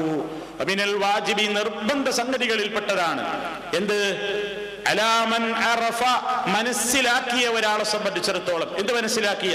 അന്ന റബ്ബഹു ഹലീമുൻ അലാമൻ അസാഹു, അല്ലാഹു അവനോട് അനുസരണക്കേട് കാണിച്ചവരോട് വളരെ സഹനമുള്ളവനാണ് എന്ന് ഒരു വിശ്വാസി മനസ്സിലാക്കി കഴിഞ്ഞാൽ, അൻ യഹ്ലുമഹു അലാ മൻ ഖാലഫ അംറഹു, തന്റെ കീഴിലുള്ള ആളുകൾ ഏതെങ്കിലും അവസരത്തിൽ തന്റെ കൽപ്പനക്ക് ധിക്കാരം പ്രവർത്തിക്കുമ്പോ ഉടനടി അവർക്ക് ശിക്ഷ കൊടുക്കാതെ ഒന്ന് നീട്ടിയിടുക എന്ന സ്വഭാവം ഒരു മുഅ്മിനും തന്റെ ജീവിതത്തിൽ പകർത്തേണ്ടത് അനിവാര്യമാകുന്നു. എന്താ കാരണം? എന്താണ് കാരണം? അദ്ദേഹം പറയാണ്, വകമാ തുഹിബ്ബു അൻ യഹ്ലുമ അൻക മാലികുക, നിന്റെ മേലുദ്യോഗസ്ഥൻ നിന്നോട് സഹനം കാണിക്കണം എന്ന് നീ ഇഷ്ടപ്പെടുന്നുണ്ടോ? നിന്റെ മേലുദ്യോഗസ്ഥൻ നിന്നോട് ക്ഷമയും സഹനവും ഒക്കെ കാണിക്കണമെന്ന് നീ ഇഷ്ടപ്പെടുന്നത് പോലെ ഫഹ്ലും അൻത അമ്മൻ തംലികു, നിന്റെ കീഴിലുള്ള ആളുകളോടും വേണം നിനക്കാ ചിന്ത. നിന്റെ മേലുദ്യോഗസ്ഥൻ നിന്നോട് നല്ല നിലക്ക് വർത്തിക്കണം എന്ന് നീ ആശിക്കുന്നുവെങ്കിൽ, നിന്റെ അടുക്കൽ നിന്ന് സംഭവിക്കുന്ന അപാകതകൾക്ക് ഉടനടി ആക്ഷൻ എടുക്കാതെ നിന്റെ മേലുദ്യോഗസ്ഥൻ നിന്നോട് സഹനം കാണിക്കണം എന്ന് നീ ആഗ്രഹിക്കുന്നുവെങ്കിൽ, നിന്റെ കീഴിലും ഉണ്ടാകുമല്ലോ ആളുകൾ. ആ ആളുകൾ നിന്നോട് അനുസരണക്കേട് കാണിക്കുമ്പോ നീയും അവരോട് വിട്ടുവീഴ്ച ചെയ്തോളൂ. അത് അല്ലാഹു ഏറെ ഇഷ്ടപ്പെടുന്ന സംഗതിയാണ്. ഫമൻ അഫാ വഅസ്ലഹ ഫഅജ്റുഹു അലല്ലാഹ്, ആരെങ്കിലും വിട്ടുവീഴ്ച കാണിച്ചാൽ, നന്മ പ്രവർത്തിക്കുകയും ചെയ്താൽ അതിന്റെ പ്രതിഫലം അല്ലാഹുവിന്റെ അടുക്കൽ അവന് രേഖപ്പെട്ടു പോയി. അതേപോലെ തന്നെ അല്ലാഹു മറ്റൊരു സ്ഥലത്ത് പറയുന്നു, വലമൻ സ്വബറ വഗഫറ ഇന്ന ദാലിക ലമിൻ അസ്മിൽ ഉമൂർ. സഹിക്കാനും പുറത്തു കൊടുക്കാനും ഒക്കെ കഴിയുന്നുവെങ്കിൽ അത് വല്ലാത്തൊരു മനക്കരുത്തിന്റെ ലക്ഷണത്തിൽപ്പെട്ടതാകുന്നു. അപ്പൊ ഹിൽമ് എന്ന ഗുണം, അള്ളാഹുവിന്റെ ആ ഗുണം, അത് മുഅ്മിനീങ്ങളിൽ പരമാവധി അവരും ഉണ്ടാക്കാൻ ശ്രമിക്കേണ്ടതാണ് എന്ന്. ഏത് ഗുണം? അള്ളാന്റെ ഗുണം ഉണ്ടാക്കാന്നല്ല, ആ പറഞ്ഞ സ്വഭാവമുണ്ടല്ലോ, പെട്ടെന്ന് നടപടിയെടുക്കാതെ ഒന്ന് വിട്ടുവീഴ്ച ചെയ്യുക, ഒന്ന് സമയം നൽകുക, ഒന്ന് സന്ദർഭം നൽകുക. മറ്റുള്ളവരുടെ കാര്യത്തിൽ മാത്രമേ നമ്മൾ അങ്ങനെ ചിന്തിക്കാറുള്ളൂ, അവനവന്റെ കാര്യത്തിൽ അത് ചിന്തിക്കാറില്ല. എന്താണ്? നമ്മളോടെല്ലാവരും വിട്ടുവീഴ്ച കാണിക്കണം, നമ്മളോടെല്ലാവരും സഹനം കാണിക്കണം. നമ്മളിൽ നിന്ന് എന്തെങ്കിലും ഒരു അബദ്ധം പറ്റിയാൽ നമ്മൾ പറയും, ഒരു കാര്യം പറ്റുമ്പോഴേക്ക് ഇത്ര ക്രൂരനാവേണ്ടതുണ്ടോ? ഒന്ന് സഹിച്ചുകൂടായിരുന്നോ? ഒന്ന് ക്ഷമിച്ചുകൂടെ അയാൾക്ക് എന്ന് പറയാറുണ്ട്. അതേ അവസരത്തിൽ നമ്മോട് നല്ല നിലക്ക് വർത്തിക്കേണ്ടിയിരുന്ന ആരെങ്കിലും നമ്മളോടൊന്ന് ധിക്കാരം കാണിച്ചാൽ നമ്മളത് ചിന്തിക്കുന്നില്ല, എനിക്കൊന്ന് വിട്ടുവീഴ്ച ചെയ്തൂടെ, എനിക്കൊന്ന് സഹിച്ചുകൂടെ എന്ന് തന്റെ താഴെയുള്ളവരെ കുറിച്ച് താൻ ചിന്തിക്കുന്നില്ല. ഇതാ ഇമാം ഖുർത്തുബി റഹ്മത്തുള്ളാഹി അലൈഹി പറഞ്ഞത്. നിന്റെ മേലുദ്യോഗസ്ഥൻ നിന്നോട് ക്ഷമയും സഹനവും ഒക്കെ കാണിക്കണമെന്ന് നീ പ്രതീക്ഷിക്കുന്നുവോ എങ്കിൽ നീ ചെയ്യേണ്ടത് നിന്റെ കീഴിലുള്ള ആളുകളോടും വേണം നീ ആ കാരുണ്യം വിട്ടുവീഴ്ചയൊക്കെ ചെയ്യുക. അവനാന്റെ കാര്യം വരുമ്പോ അതിന് തയ്യാറില്ല. നമ്മുടെ പ്രശ്നം വേറുള്ളയിടത്ത് വരുമ്പോ നമ്മൾ ഏറ്റവും വലിയ പ്രയാസത്തിലാവുകയും ചെയ്യുന്നു. ഇത് പാടില്ല. നീ വിവേകം കാണിച്ചാൽ നിന്നോട് വിവേകം കാണിക്കപ്പെടും. നീ ക്ഷമയും സഹനവും കാണിച്ചാൽ നിന്നോടും സഹനവും ഒക്കെ കാണിക്കപ്പെടും. ഇതാണ് അതിനെ സംബന്ധിച്ച് ഇമാം ഖുർത്തുബി ഈ ആയത്തിന്റെ ഹലീമിനെ വിശദീകരിച്ചപ്പോൾ മഹാനവറുകൾ വിശദീകരിച്ചത്. അപ്പൊ സുഹൃത്തുക്കളെ, അള്ളാഹുവിനെ സംബന്ധിച്ചിടത്തോളം അവൻ ഹലീമാണ്. ഹലീം എന്ന് പറഞ്ഞാൽ നമ്മൾ ഒറ്റ വാക്കിൽ മനസ്സിലാക്കുക, വല്ലാത്ത സഹനമുള്ളവനാ പടച്ചവൻ. എത്ര വലിയ ധിക്കാരികളായി ഈ ലോകത്ത് ജീവിക്കുന്നത്, എത്ര വലിയ തെമ്മാടികളാണ് ഈ ലോകത്ത് ജീവിക്കുന്നത്. അവനെ ചോദ്യം ചെയ്യുന്ന, അവനെ വെല്ലുവിളിക്കുന്ന, അവന്റെ ഖുർആനിനെ അംഗീകരിക്കാത്ത, അവന്റെ റസൂലുള്ളാഹിനെ ചീത്ത പറയുന്ന എല്ലാ ദുഷിച്ച ശക്തികളും ഈ ലോകത്ത് ജീവിക്കുമ്പോഴും അവരൊക്കെ സുഖമായി ഇവിടെ കഴിയുന്നില്ലേ? എന്തൊരു സഹനമാണ് പടച്ചതമ്പുരാൻ, ഹലീമാണ്. പക്ഷേ ഈ സഹനവും ക്ഷമയുമൊക്കെ ദുനിയാവിൽ മാത്രമാണ്. ആഖിറത്തിലെത്തിയാലോ? ആഖിറത്തിൽ അല്ലാഹുവിന് ഈ സഹനമില്ല. അവിടെ അവൻ കഠിനമായി ശിക്ഷിക്കും. അവിടെ ഒരു നിലക്കും ആഖിറത്തിൽ എത്തിക്കഴിഞ്ഞാൽ കാഫിറുകളെ സംബന്ധിച്ചിടത്തോളം ലാ യുഖഫഫു അൻഹുൽ അദാബ് വലാ ഹും യുൻദറൂൻ. അവർക്ക് അല്ലാഹു ഒരല്പനേരത്തേക്കെങ്കിലും ശിക്ഷയിൽ നിന്ന് ഒരു ഇളവ് നൽകപ്പെടുന്നതല്ല, ഒരു ശിക്ഷയിൽ ഇളവും അവർക്ക് കൊടുക്കുന്നതല്ല. വലാഹും യുൻദറൂന. ഇവിടെ ഭൂമിയിൽ ചെയ്തതുപോലെ ഒന്ന് സാവകാശത്വം നൽകുന്ന പണിയില്ല, ഉടനെ ശിക്ഷയാണ് അവിടെ. മറിച്ച് മുഅ്മിനീങ്ങളിൽ ദോഷം ചെയ്ത ആളുകൾക്ക് അള്ളാഹു ശിക്ഷയിൽ ഇളവ് കൊടുക്കും. കുറെ കാലം നരകാഗ്നിയിൽ പ്രവേശിപ്പിച്ച ശേഷം പുറത്താക്കും. അതേ അവസരത്തിൽ കാഫിറുകളെ സംബന്ധിച്ചിടത്തോളം പരലോകത്ത് പടച്ചവൻ ഈ സഹനമില്ല, അവൻ കഠിനമായി തന്നെ ശിക്ഷിക്കുന്നവനാണ്. അതാണ് അല്ലാഹു സുബ്ഹാനഹു വ തആല പറഞ്ഞത്, ലാ യൂസിഖു വസാഖഹു വഹദ്. അവൻ പിടിച്ചു കെട്ടും പോലെ പിടിച്ചു കെട്ടുന്നവരില്ല. ലാ യുഅദ്ദിബു അദാബഹു വഹദ്. അവൻ പിടിച്ചു ശിക്ഷിക്കും പോലെ ശിക്ഷിക്കുന്നവരില്ല. അല്ലാഹു സുബ്ഹാനഹു വ തആല ഓർമ്മപ്പെടുത്തുന്നു. അപ്പൊ ദുനിയാവിൽ നമ്മൾ പരമാവധി അല്ലാഹുവിനോട് കീഴൊതുങ്ങിക്കൊണ്ട് ജീവിക്കേണ്ടവരാണ്. അങ്ങനെ ജീവിക്കുമ്പോൾ നമ്മൾ മനസ്സിലാക്കുക, എന്റെ റബ്ബ് എത്രമാത്രം വലിയ സഹനമാണ് എന്നോട് കാണിക്കുന്നത്. ആ സഹനം ഇങ്ങനെ കണ്ടിട്ട് ഞാൻ വഞ്ചിതനാവാതെ ഞാൻ എന്റെ റബ്ബിന്റെ കൽപ്പനകൾ അനുസരിച്ചുകൊണ്ട് ജീവിച്ചേ പറ്റൂ എന്ന് അൽ ഹലീം എന്ന വിശേഷണം അള്ളാഹുവിനെ പറ്റി മനസ്സിലാക്കുമ്പോ ആ പേരുള്ള അള്ളാഹുവിന്റെ അടിമകളാണ് ഞങ്ങൾ. അതുകൊണ്ട് കുറെ കാര്യങ്ങൾ ഞങ്ങൾ ശ്രദ്ധിക്കേണ്ടതുണ്ട്. അവന്റെ കൽപ്പനകളെ ധിക്കരിച്ചുകൂടാ എന്ന് ഈ നാമം പഠിക്കുന്നതിലൂടെ വിശ്വാസി മനസ്സിലാക്കുകയും അതോടൊപ്പം തന്റെ കീഴിലുള്ള ആളുകളിൽ നിന്ന് അനുസരണക്കേടും ധിക്കാരവും വരുമ്പോ പരമാവധി വിട്ടുവീഴ്ചയും സഹനവും കാണിക്കുക എന്ന ഏറ്റവും വലിയ ഒരു ഗുണം നമ്മിലെല്ലാം നിലനിർത്തുകയും ചെയ്യുക എന്നതാണ് ഈ നാമം പഠിക്കുന്നതിലൂടെ വിശ്വാസികൾ ആർജിച്ചെടുക്കേണ്ടത് എന്നെന്നെയും നിങ്ങളെയും ഓർമ്മപ്പെടുത്തുകയാണ്. ഇനി സുഹൃത്തുക്കളെ, പടച്ചവന്റെ മറ്റൊരു നാമം അൽ അലീം. അലീം എന്ന് പറഞ്ഞാൽ മഹത്വമുള്ളവൻ, മഹാൻ. മഹത്വത്തിന് എല്ലാ നിലക്കുമുള്ള മഹത്വത്തിനും യഥാർത്ഥത്തിൽ അർഹതയുള്ള മഹാൻ എന്നാണ് അൽ അലീം എന്ന് പറയുന്ന നാമത്തിന്റെ അർത്ഥം. ശുദ്ധ ഖുർആൻ അവന്റെ നാമമായി 9 തവണയാണ് അൽ അലീം എന്ന് ഖുർആനിൽ പ്രയോഗിച്ചത്. പണ്ഡിതന്മാർ അതിന് ഒറ്റ വാക്കിൽ നൽകിയ വിശദീകരണം, അല്ലദീ യുഅല്ലിമുഹു ഖൽഖുഹു. അവന്റെ സൃഷ്ടികൾ അവനെ ബഹുമാനിക്കുന്നു, ആദരിക്കുന്നു, മഹത്വപ്പെടുത്തുന്നു. വയഹാബൂനഹു വയത്തഖൂനഹു, അവനെ ഭയപ്പെടുകയും അവനെ സൂക്ഷിക്കുകയും ചെയ്യുന്നു. ഇമാം അസ്ബഹാനി അദ്ദേഹം രേഖപ്പെടുത്തുന്നു, എന്താണ് അൽ അലീം? അല്ലാഹുവിന്റെ അളമത്ത്, അവന്റെ മഹത്വം, സിഫത്തും മിൻ സിഫാത്തില്ല, അത് അവന്റെ ഏറ്റവും വലിയ ഒരു ഗുണമാണ്. അളമത്ത്, അല്ലാഹു മഹാനാണെന്ന് പറഞ്ഞാൽ ഈ ലോകത്തുള്ള സൃഷ്ടികളെയൊക്കെ നിങ്ങൾ നോക്കൂ. അദ്ദേഹം വിശദീകരിക്കുകയാണ്, അല്ലാഹു തആല ഖലഖ ബൈനൽ ഖൽഖി അളമ, അല്ലാഹു സൃഷ്ടികൾക്കിടയിൽ പലർക്കും പല മഹത്വവും കൽപ്പിക്കപ്പെട്ടിട്ടുണ്ട്, പലർക്കും പല മഹത്വവും നൽകിയിട്ടുണ്ട്. മനുഷ്യന്മാർ പരസ്പരം അങ്ങോട്ടും ഇങ്ങോട്ടും ഒക്കെ ആദരിക്കാറുണ്ട്, ബഹുമാനിക്കാറുണ്ട്, മഹത്വം നൽകാറുണ്ട്. ഫമിനന്നാസി, ജനങ്ങളിലുണ്ട്, മൻ യുഅല്ലമു ലിമാലിൻ, പണമുണ്ട് എന്ന നിലക്ക് മഹത്വപ്പെടുത്തപ്പെടുന്ന ആളുകളുണ്ട്. ചിലരെ ആളുകൾ മഹാന്മാരായി കാണും, എന്താ കാരണം? അയാൾ വലിയ സമ്പന്നനാണ് എന്ന നിലക്ക്. വേറെ ചില ആളുകൾക്ക് ചില പ്രത്യേക ഗുണങ്ങൾ ഉണ്ടാകും, അപ്പൊ അവരെ നമ്മൾ മഹാനവറുകൾ എന്ന് പറയും. വേറെ ചില ആളുകൾ വലിയ പണ്ഡിതന്മാരായിരിക്കും, അതുകൊണ്ട് അവർ മഹാനാണ് എന്ന് വാഴ്ത്തപ്പെടാറുണ്ട്. വേറെ ചിലർ മന്ത്രിമാരും രാജാക്കന്മാരും ഒക്കെ ആയിരിക്കും, അപ്പൊ അവരെ മഹാനവറുകൾ നമ്മൾ പറയാറുണ്ട്. വേറെ ചില സ്ഥാനമാനങ്ങളുള്ള ആളുകളെ നമ്മൾ ആദരിക്കുകയും ബഹുമാനിക്കുകയും ചെയ്യാറുണ്ട്. അപ്പോ സൃഷ്ടികൾ ഏതെടുത്ത് പരിശോധിച്ചു നോക്കിയാലും ചില കാര്യങ്ങളിൽ മഹത്വമുള്ളവർക്ക് ചില കാര്യങ്ങളിൽ മഹത്വമില്ല. ചില കാര്യങ്ങളിൽ നല്ല കഴിവുള്ള ആളുകൾ വേറെ ചില കാര്യങ്ങളിൽ 0 ലെവലിലാണ്. അപ്പൊ ഓരോരുത്തർക്കും ചില കാര്യങ്ങളിലുണ്ട്, ചിലതിലില്ല. അതേ അവസരത്തിൽ വിശ്വാസി നീ പഠിച്ചു വെച്ചോ, അല്ലാഹു അസ്സ വജല്ല യുഅല്ലമു ഫിൽ അഹ്വാലി കുല്ലിഹാ, എല്ലാ വിഷയങ്ങളിലും അല്ലാഹു മഹത്വപ്പെടുത്തപ്പെടുന്നവൻ തന്നെയാകുന്നു. പടച്ചവൻ എല്ലാത്തിലും മഹത്വപ്പെടുത്തപ്പെടുന്നവനാണ്, മഹാനാണ് അല്ലാഹു. അതുകൊണ്ട് തന്നെ പടച്ച തമ്പുരാന്റെ വിശേഷണങ്ങളിൽ അവൻ മഹാനാണ്, അവന്റെ പേരിൽ അവൻ മഹാനാണ്, അവന്റെ പ്രവർത്തനങ്ങളിൽ അവൻ മഹാനാണ്. ഏതെങ്കിലും ഒരു കാര്യത്തിൽ പടച്ചവന് മഹത്വമില്ല എന്ന് പറയാനേ പാടില്ല. സമ്പൂർണനായവൻ, എല്ലാം തികഞ്ഞവൻ, ഒരു അപാകതയും ഇല്ലാത്തവൻ, എല്ലാം കൊണ്ടും അവനാണ് സർവ സൃഷ്ടികളിൽ നിന്നും മഹത്വം ലഭിക്കപ്പെടാൻ അവകാശവും അർഹതയും ഉള്ള ഒരേ ഒരു ശക്തി. അതുകൊണ്ട് അല്ലാഹുവിന്റെ മഹത്വം ശരിക്കും ഒരാൾ മനസ്സിലാക്കി കഴിഞ്ഞാൽ, അല്ലാഹു അലീമാണ് എന്ന്, അല്ലാഹു അലീം എന്ന ഒരു പേരവനുണ്ട്, എന്റെ റബ്ബിന്റെ പേരാണ് അലീം എന്ന് ഞാൻ മനസ്സിലാക്കി കഴിഞ്ഞാൽ പിന്നെ എനിക്ക് നിർബന്ധമാണ് അല്ലാ യതകല്ലമ ബികലിമത്തിൻ യക്റഹുല്ലാ, അല്ലാഹു വെറുക്കുന്ന ഒരു വാക്ക് പോലും ഞാൻ പറയാൻ പാടില്ല. വലാ യർതകിബ മഅസിയതൻ ലാ യർദാഹ അല്ലാഹു തആല, അല്ലാഹു പൊരുത്തപ്പെടാത്ത ഒരു വാക്കും ഒരു പ്രവൃത്തിയും ഞാൻ ചെയ്യാൻ പാടില്ല. ആ നിലക്ക് അല്ലാഹുവിനെ മഹത്വപ്പെടുത്താൻ ഞാൻ ബാധ്യസ്ഥനായി മാറുന്നു.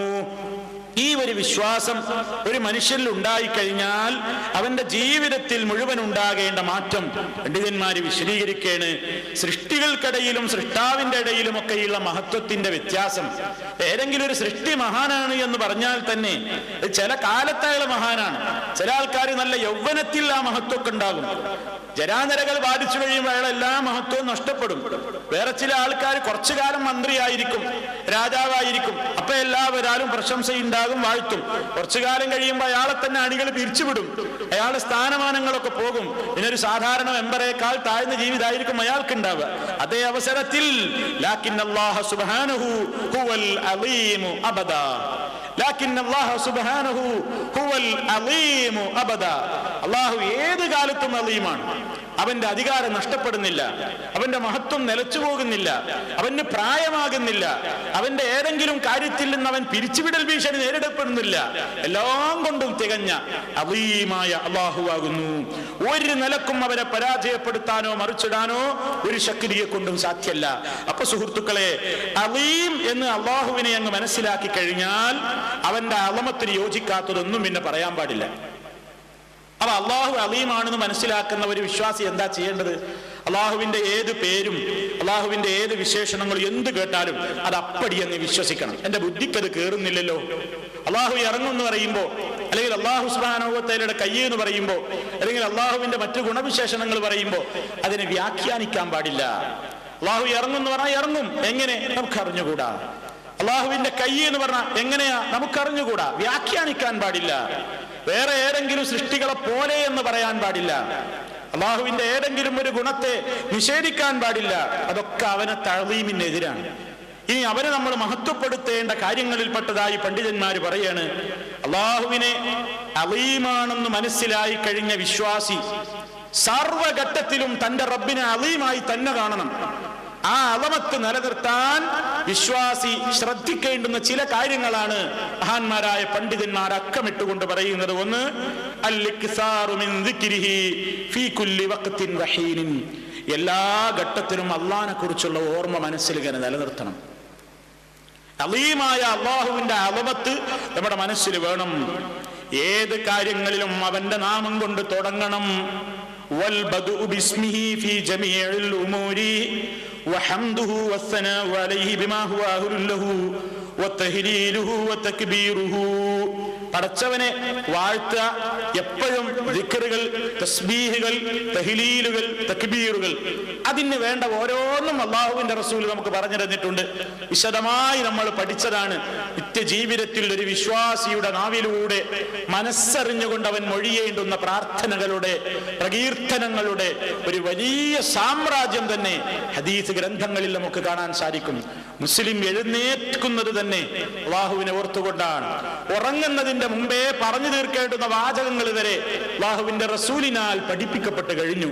അത് നമ്മുടെ നിത്യജീവിതത്തിൽ നിലനിർത്തി കഴിഞ്ഞാൽ അള്ളാഹുവിനോട് ധിക്കാരം പ്രവർത്തിക്കുന്ന ആ ഒരു സ്വഭാവത്തിന്റെ ഒരു മാറ്റമുണ്ടാകും. ഏതവസരത്തിലും പടച്ചോനെ പറ്റിയുള്ള ഒരു ഓർമ്മ. അള്ളാഹ് കാണുന്നുണ്ട്, അവൻ മഹാനാണ്, അവന്റെ മഹത്വത്തിന് നിരക്കുന്നതല്ല ഞാൻ ഈ പറയുന്നത്, അവന്റെ മഹത്വത്തിന് നിരക്കുന്നതല്ല ഞാൻ ഈ ചെയ്യാൻ പോകുന്നത്, അവന്റെ കൽപ്പനക്കെതിരാ ഞാൻ ഈ പ്രവർത്തിക്കുന്നത്. അതൊരിക്കലും അവൻ സഹിക്കില്ല, പരലോകത്ത് അവൻ സഹിക്കില്ല, എനിക്ക് കടുത്ത ശിക്ഷ കിട്ടും എന്ന് മനസ്സിലായി തെറ്റില്ലെന്ന് മാറി നിൽക്കാൻ ആ നിലക്കുള്ള അള്ളാഹുവിനെ പറ്റി ഓരോ സമയങ്ങളിലുമുള്ള ഓർമ്മ റസൂല് പഠിപ്പിച്ച ദിക്റുകളിലൂടെ നമ്മുടെ മനസ്സിൽ നിലനിർത്തിയാൽ നമുക്കതിലൂടെ വലിയ നേട്ടമുണ്ടാക്കാൻ കഴിയും. ഇനി രണ്ടാമത്, അള്ളാഹുവിനെ മഹത്വപ്പെടുത്തുന്നതിൽപ്പെട്ടതാണ് റസൂലുള്ളാഹിനെ അനുസരിക്കൽ. കാരണം ഒരാളെ ആദരിക്കുന്നത് അയാളുടെ ദൂതനെ ആദരിക്കലും അയാളെ ആദരിക്കലാണ്. ഒരാളുടെ ദൂതനെ അപമാനിക്കുന്നത് പറഞ്ഞയച്ചയാളെയും അപമാനിക്കുന്നതിന് തുല്യമാണ്. അതുകൊണ്ടാണ് അള്ളാഹുവിന്റെ റസൂലിനെ അയച്ചത് അള്ളാഹുവാണ്. റസൂലുള്ളാഹിനോട് അനുസരണം കാണിച്ചാൽ അത് അള്ളാഹുവിനെ അനുസരിക്കലാണ്. റസൂലുള്ളാഹിനെ ബഹുമാനിക്കുന്നത് അള്ളാഹുവിനെ ബഹുമാനിക്കലാണ്. റസൂലുള്ളാഹിനെ ധിക്കരിക്കുന്നത് അള്ളാഹുവിനെ ധിക്കരിക്കലാണ്. റസൂലുള്ളാഹിനെ അപമാനിക്കുന്നത് അള്ളാഹുവിനെ അപമാനിക്കലാണ്. കാരണം അള്ളാഹുവിന്റെ റസൂലിനെ പറഞ്ഞയച്ചത് അള്ളാഹുവാണ്. അതാണ് വിശുദ്ധ ഖുർആൻ പറഞ്ഞത്, മയ്യുതിർ റസൂൽ ഫഖദ് അതാ അല്ലാഹ്. ആരെങ്കിലും അള്ളാഹുവിന്റെ റസൂലിനെ അനുസരിക്കുന്നുവെങ്കിൽ ഫഖദ് അതാ അല്ലാഹ്, അവൻ തീർച്ചയായും അള്ളാഹുവിനെ അനുസരിച്ചു കഴിഞ്ഞു. നേരെ മറിച്ച് റസൂലുള്ളാഹിനോട് ധിക്കാരം കാണിച്ചാലോ അള്ളാഹിനോട് ധിക്കാരം കാണിച്ചു. ഇനി അതുപോലെ തന്നെ റസൂലിനെ ബഹുമാനിക്കലും അള്ളാഹിനെ ബഹുമാനിക്കലാണ്. ലിതുഅ്മിനൂ ബില്ലാഹി വറസൂലിഹി വതുഅസ്സിറൂഹു വതുവഖിറൂഹു. റസൂലുള്ളാഹിനെ ബഹുമാനിക്കാനും അവിടുത്തെ സഹായിക്കാനും അവിടുത്തെ ആദരിക്കാനും ഒക്കെ മുസ്ലിമീങ്ങൾ, മുഅ്മിനുകൾ കൽപ്പിക്കപ്പെട്ടിരിക്കുകയാണ്. അതൊക്കെ അള്ളാഹുവിനോടുള്ള ആദര ബഹുമാനത്തിന്റെ കാര്യങ്ങളിൽപ്പെട്ടതാകുന്നു. അതേപോലെ തന്നെ അള്ളാഹുവിന് നമ്മൾ അളമത്ത് മനസ്സിൽ വിശ്വാസം ഉണ്ടായിക്കഴിഞ്ഞാൽ പിന്നെ പടച്ചതമ്പുരാന്റെയും അവൻ പറഞ്ഞയച്ച ദൂതന്റെയും കൽപ്പനക്ക് മുൻകടന്നുകൊണ്ട് പ്രവർത്തിക്കാനേ പാടില്ല. എന്ന് പറഞ്ഞാൽ അള്ളാഹു അലീമാണെന്ന് മനസ്സിലായി കഴിഞ്ഞാൽ ആ അലീമായ അള്ളാഹുവിന്റെയും ആ അലീമായ അള്ളാഹുവിന്റെ വഹ്യനുസരിച്ച് ലോകത്തിന് ദീന് പഠിപ്പിച്ച റസൂലുള്ളാഹിന്റെയും കൽപ്പനക്കെതിരായി എത്ര വലിയ വമ്പന്മാരാണെങ്കിലും അവരുടെ വാക്കുകൾക്ക് മുൻഗണന കൊടുക്കാൻ പാടില്ല. അള്ളാഹുവിന്റെയും റസൂലിന്റെയും ഒരു കൽപ്പന ഒരു വിഷയത്തിൽ ഉണ്ടായിരിക്കെ ഏത് വലിയ ഹോജ എന്തു പറഞ്ഞാലും അത് സ്വീകരിക്കാൻ പാടില്ല. അവരുടെ വാക്കുകളെക്കാൾ ഇവരുടെ വാക്കിന് മുൻഗണന കൊടുക്കുന്നത് അപാകതയാണ്, അബദ്ധമാണ്. അള്ളാഹു അത് അംഗീകരിക്കുകയില്ല. സൂറത്തുൽ ഹുജറാത്തിന്റെ 1-ാമത്തെ ആയത്ത് തന്നെ സുഹൃത്തുക്കളെ അതാണ് നമ്മെ പഠിപ്പിക്കുന്നത്. യാ അയ്യുഹല്ലദീന ആമനൂ ലാ തുഖദ്ദിമൂ ബൈന യദയില്ലാഹി വറസൂലിഹി വത്തഖുല്ലാഹ്. ഓ വിശ്വാസികളെ, ലാ തുഖദ്ദിമൂ, നിങ്ങൾ മുൻകടന്ന് പ്രവർത്തിക്കാൻ പാടില്ല. നിങ്ങൾ മുൻകടന്നൊന്നും ചെയ്യാൻ പാടില്ല. ആരുടെ മുമ്പിൽ? ബൈന യദയില്ലാഹി വറസൂലിഹി, മഹാനായ അല്ലാഹുവിന്റെയും ആ മഹത്വമുള്ള അല്ലാഹുവിന്റെ റസൂലായ മുഹമ്മദ് നബിയുടെയും കൽപ്പനയ്ക്കെതിരായി കൊണ്ട് വേറെ ഒന്ന് മുൻകടന്ന് നിങ്ങൾ പ്രവർത്തിക്കരുതേ. വത്തഖുല്ലാഹ്, നിങ്ങൾ അല്ലാഹുവിനെ സൂക്ഷിക്കണേ. അല്ലാഹു ഓർമ്മപ്പെടുത്തുന്നു. ഇവിടെ നിങ്ങൾ പ്രത്യേകം പഠിച്ചു വെച്ചോ, എത്രയോ ആളുകളെ നമുക്ക് കാണാം അല്ലാഹു ഒരു വിഷയത്തിൽ എന്താണ് തീരുമാനം അറിയിച്ചിട്ടുള്ളത് എന്നവർ കേട്ടിട്ടുണ്ട്, റസൂല് ആ വിഷയത്തിൽ എന്താണ് പഠിപ്പിച്ചിട്ടുള്ളത് എന്നും അവർക്കറിയാം. എന്നിട്ടും ഞാൻ ആദരിക്കുന്ന പാർട്ടിയുടെ നേതാവ് ഇങ്ങനെയാണ് പറഞ്ഞിട്ടുള്ളത്, അല്ലെങ്കിൽ എന്റെ കക്ഷി ഇങ്ങനെയാണ് പറഞ്ഞിട്ടുള്ളത്, അല്ലെങ്കിൽ എന്റെ ഇമാമ് ഇങ്ങനെയാണ് പറഞ്ഞിട്ടുള്ളത്, എനിക്കതിലപ്പുറം ചിന്തിക്കാൻ വഴിയില്ലെന്ന് പറഞ്ഞ് അല്ലാഹുവിന്റെയും റസൂലിന്റെയും തീരുമാനത്തെക്കാൾ, റസൂലുള്ളാഹിയുടെയും അല്ലാഹുവിന്റെയും കൽപ്പനയേക്കാൾ മറ്റുള്ളവരുടെ വാക്കുകൾക്ക് വില കൽപ്പിക്കുന്ന പരിപാടി ലോകത്ത് ധാരാളം ആളുകളിൽ നമുക്ക് കാണാൻ സാധിക്കും. ഈ ആയത്ത് അത് കർശനമായി വിരോധിച്ചിരിക്കുകയാണ്. വിശ്വാസികളെ, അല്ലാഹുവിന്റെയും റസൂലിന്റെയും മുമ്പിൽ മുൻകടന്നുകൊണ്ട് നിങ്ങളൊന്നും പ്രവർത്തിക്കരുത്. അവരുടെ വാക്കുകൾക്കപ്പുറം നിങ്ങളൊന്നും മറ്റാരുടെയും വാക്കുകൾക്ക് വില കൽപ്പിക്കരുത്. അത് അല്ലാഹുവിനെ തഅ്ലീം ചെയ്യലാണ്. അല്ലാഹുവിനെ തഅ്ലീം ചെയ്യുന്നുണ്ടെങ്കിൽ പടച്ചോനെ മഹാനാന്ന് പറയാ, എന്നിട്ട് മഹത്വം വേറുള്ളവർക്ക് കൊടുക്കുക. അള്ളാഹനെ മഹാനാണ്, അള്ളാഹ് അലീമാണ് എന്നൊക്കെ പറയാ, അള്ളാഹ്ക്ക് അലീമാന്നുള്ള പേരുണ്ട് എന്നൊക്കെ വിശ്വസിക്കുക, അവന് എല്ലാ നിലക്കും മഹാനാന്ന് പറയാ. എന്നിട്ട് ആ അള്ളാഹുടെ കൽപ്പനയാണ് വലിച്ചെറിഞ്ഞിട്ട് പാപ്പാന്റെ കൽപ്പന സ്വീകരിക്കുക, ഉമ്മാടെ കൽപ്പന സ്വീകരിക്കുക, ഭാര്യയുടെ കൽപ്പന സ്വീകരിക്കുക, ഭർത്താവിന്റെ കൽപ്പന സ്വീകരിക്കുക, അയൽക്കാരുടെയും നാട്ടുകാരുടെയും വീട്ടുകാരുടെ ഒക്കെ കൽപ്പന സ്വീകരിക്കുക. അപ്പൊ നമ്മുടെ മനസ്സിൽ അള്ളാഹുവിനാണോ അളമത്തുള്ളത് അതോ മഖ്ലൂക്കുകൾക്കോ?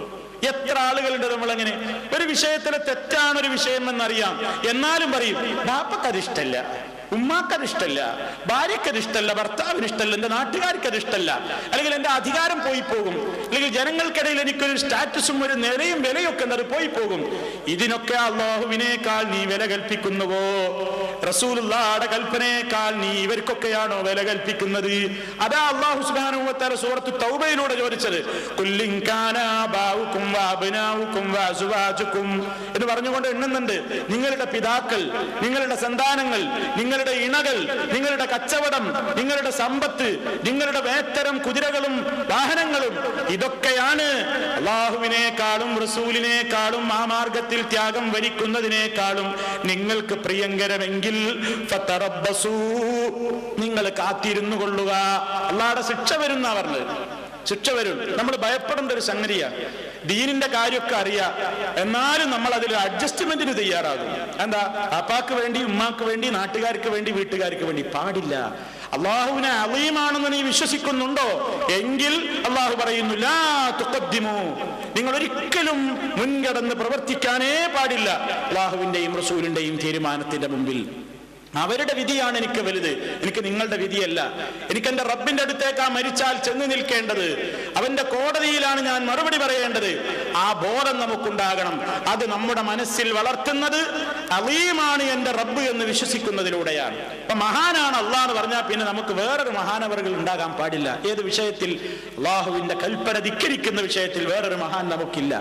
അതാണ് അല്ലാഹു സുബ്ഹാനഹു വ തആല പറഞ്ഞത്, അല്ലാഹുവിന്റെ റസൂൽ പറഞ്ഞത്, ലാ ത്വാഅത ലിമഖ്ലൂഖിൻ, ലാ ത്വാഅത ലിമഖ്ലൂഖിൻ ഫീ മഅസിയത്തിൽ ഖാലിഖി, ലാ ത്വാഅത ലിമഖ്ലൂഖിൻ, ഒരു മഖ്ലൂഖിനെയും അനുസരിച്ചു പോകരുത്, ഒരു പടപ്പിനെയും അനുസരിച്ചു പോകരുത്. ഏത് കാര്യത്തിൽ? ഫീ മഅസിയത്തിൽ ഖാലിഖി, ഖാലിഖായ നിന്റെ റബ്ബിനെ ധിക്കരിച്ചുകൊണ്ട് നീ ഒരു പടപ്പിനെയും അനുസരിക്കരുത്. എന്തുകൊണ്ടാണെന്നറിയോ? എന്റെ ഖാലിഖായ റബ്ബേ അലീമുള്ളൂ, അവനാണ് യഥാർത്ഥത്തിലുള്ള അലീം, അവനാണ് മഹാൻ. അതിന് മുമ്പിൽ എനിക്ക് ആരുടെയും മഹത്വം എനിക്ക് വലുതല്ല. എനിക്ക് മഹത്വമുള്ളവൻ എന്റെ അലീമായ എന്റെ റബ്ബാണ്. ആ ബോധമാണ് നമ്മുടെ മനസ്സിലുണ്ടാകേണ്ടത്. അതേപോലെ തന്നെ പടച്ചതമ്പുരാന്റെ ഗ്രന്ഥത്തെ ആദരിക്കൽ, അതിനെ മഹത്വപ്പെടുത്തൽ, അള്ളാഹുവിന്റെ മതചിഹ്നങ്ങളെ ആദരിക്കൽ, അതൊക്കെയും അള്ളാഹുവിനെ ആദരിക്കലാണ്. അള്ളാഹുവിന്റെ മതചിഹ്നങ്ങളെ ആരെങ്കിലും ബഹുമാനിക്കുന്നുവെങ്കിൽ അതും ഹൃദയത്തിലെ തഖ്വയുടെ ലക്ഷണമാണ്. മതഗ്രന്ഥങ്ങൾ, പരിശുദ്ധ ഖുർആൻ, നമസ്കാരം, നോമ്പ്, സക്കാത്ത്, ഹജ്ജ്, അതുപോലെ തന്നെ ഹദീസ് ഗ്രന്ഥങ്ങൾ, പരിശുദ്ധ കഅബാലയം എല്ലാം, അതുപോലെ തന്നെ മിന, അറഫ, മുസ്ദലിഫ, ബലിമൃഗങ്ങൾ, ഏതെല്ലാം മതചിഹ്നങ്ങളുണ്ടോ, ആ മതചിഹ്നങ്ങളൊക്കെ അല്ലാഹുവിനോടുള്ള ആ അളമത്ത് നമ്മുടെ മനസ്സിൽ നിലനിർത്തുന്നത് കൊണ്ടാണ് ഇവയോടൊക്കെയുള്ള അളമത്ത് നമ്മുടെ മനസ്സിൽ ഉണ്ടായിത്തീരുന്നത്.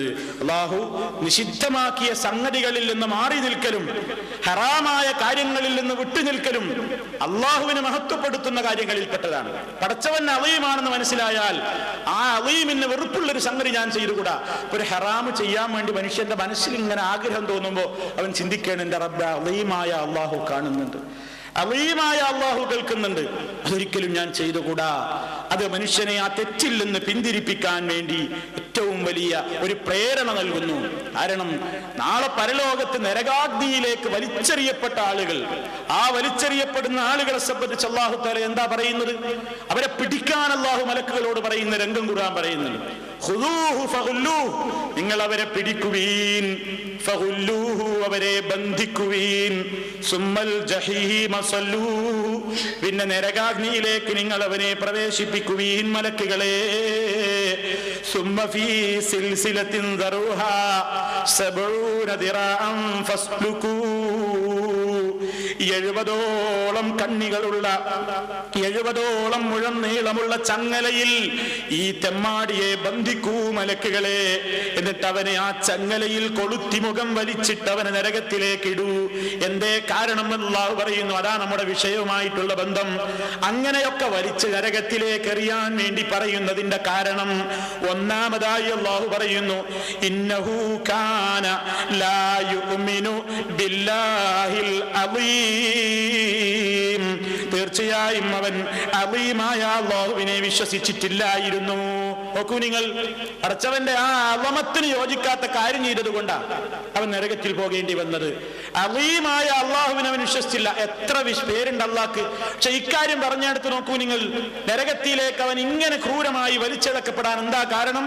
ലാ യുഅ്മിനു, അവൻ വിശ്വസിച്ചില്ല ബില്ലാഹിൽ അളീം, അളീമായ അള്ളാഹുവിൽ വിശ്വസിച്ചില്ല. മനുഷ്യൻ ഈ ഹറാമും തെറ്റും തെമ്മാടിത്തൊക്കെ ചെയ്യുമ്പോൾ അള്ളാഹുടെ അളമത്തിനെയാണ് അപമാനിക്കുന്നത്. ഒരു വിലയും കൽപ്പിക്കുന്നില്ല, അല്ലേ? നമ്മള് ബാപ്പ ഇങ്ങനെ നോക്കി, ബാപ്പ ഒരു സദസ്സിൽ ബാപ്പ ആദരിക്കുന്ന ഒരാളാണല്ലോ നമ്മളൊക്കെ. നമ്മുടെ മാതാപിതാക്കൾ ഉപ്പി ഉമ്മിയൊക്കെ നമ്മൾ ഉദാഹരണം പറയണം. അങ്ങനെ ആദരിക്കുന്ന ഒരാളുടെ മുമ്പിൽ വെച്ചും ഒരു വിലയും കൽപ്പിക്കാതെ നമ്മളിങ്ങനെ തെമ്മാടിത്തം ചെയ്യുമ്പോൾ ആ ആൾക്ക് എന്തൊരു വിലയാ പിന്നുള്ളത്? ആ ആൾക്ക് പിന്നെ നമ്മുടെ മനസ്സിൽ എന്തൊരു വിലയാണുള്ളത്? സർവശക്തനായ അല്ലാഹു സുബ്ഹാനഹു വ തആല അങ്ങനെ ധിക്കരിക്കുക, അവനങ്ങനെ അപമാനിക്കുക. അതുകൊണ്ടാണ് അളീം എന്ന ആ പേര് പടച്ചതമ്പുരാന് ഏറ്റവും വലിയ മഹത്വം നമ്മുടെ മനസ്സിൽ ഉണ്ടാക്കുന്ന ഒരു നാമമാണ്.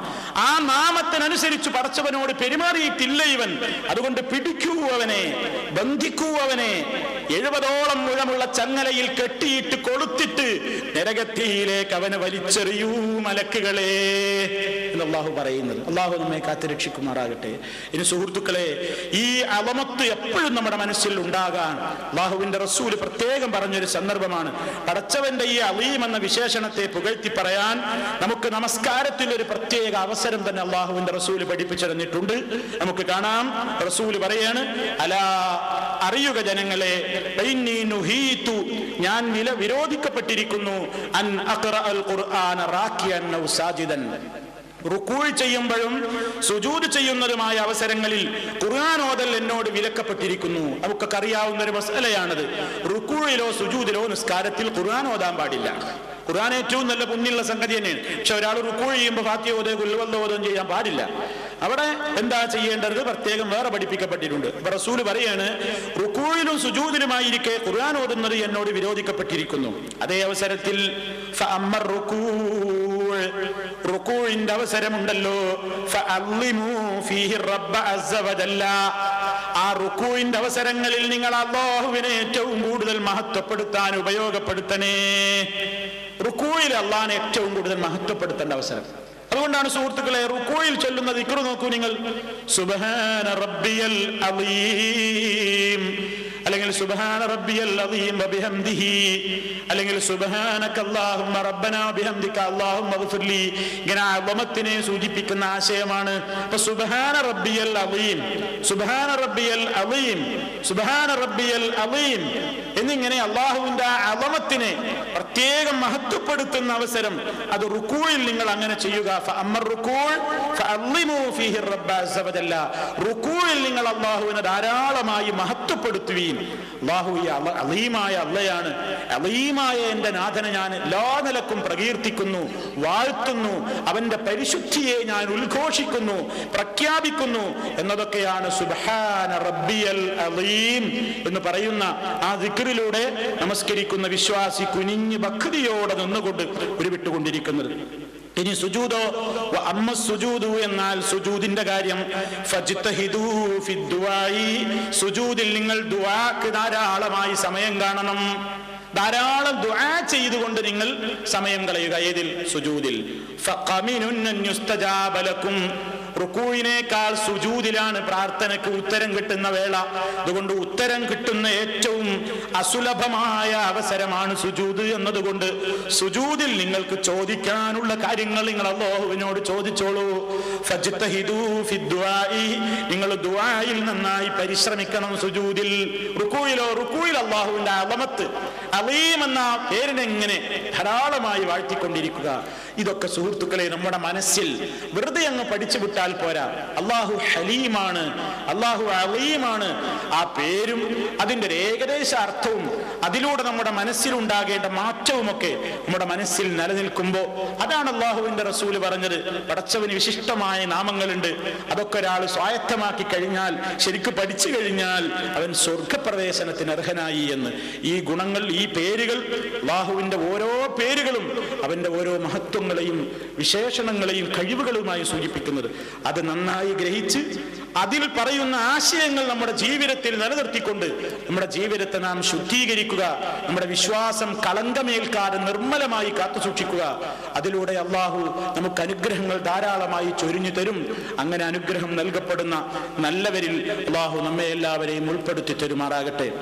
എല്ലാ വിധത്തിലുള്ള പരീക്ഷണങ്ങളിൽ നിന്നും വിഷമങ്ങളിൽ നിന്നും അള്ളാഹു നമുക്ക് മോചനം നൽകുമാറാകട്ടെ.